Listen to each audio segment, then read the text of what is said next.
Sa baryo ng San Roque, may isang bahay na iniwasan ng lahat.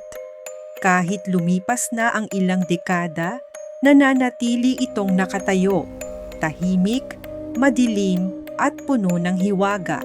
Sabi ng matatanda, maraming pumapasok, pero wala ni isa ang nakikitang lumabas. Isang gabi, 3 kabataan, si Marco, Ella at June, nagkayayaan.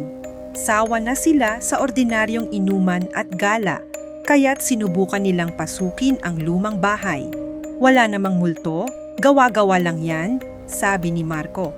Pero sa likod ng mga tawa nila, dama nila ang bigat ng hangin. Ang bahay na ito ay pag-aari noon ng pamilyang Ramirez, isang mayamang pamilya bago magdigmaan. Ngunit nang dumating ang mga Hapon, dito sila kinulong, pinahirapan, at isa-isang nawala. Walang nakakaalam kung saan dinala ang kanilang mga katawan. Simula noon, nanatiling nakabukas ang kanilang pinto. Para bang may hinihintay. Pumasok ang 3. Ang amoy ng lumang kahoy at lumot ay parang yumayakap sa kanila. Ang mga dingding, puno ng lumang larawan.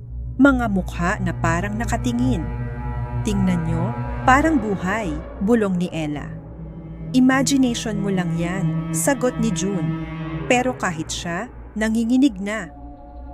Sa isang silid, may nakitang lumang baul si Marco.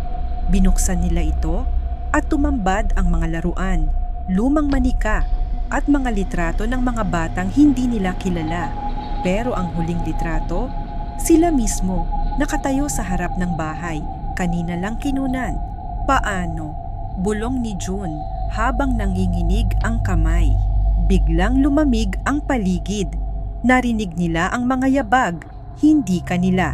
Mula sa dilim, lumitaw ang mga anino ng isang pamilya, mga magulang at mga anak, nakapiring, nakatali at parang humihingi ng tulong. Tulungan niyo kami, mahinang tinig ng babae. Ngunit sa sumunod na iglap, ang mga anino'y nagbago.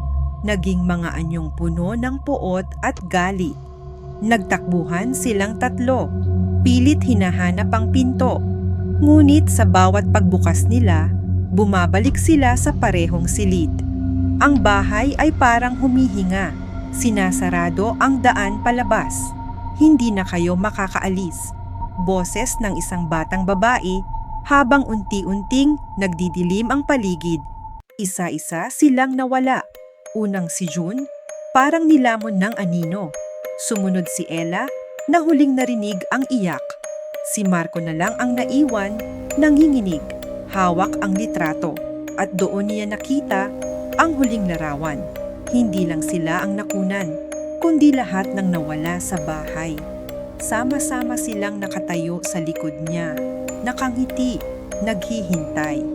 Hanggang ngayon, walang nakikitang lumabas mula sa bahay. At kung sakaling maisipan mong pumasok, baka kasama ka na sa susunod na litrato. Kung nagustuhan mo ang kwento, huwag kalimutang i-like, mag-comment ng iyong opinyon at mag-subscribe para sa iba pang nakakatakot na kwento.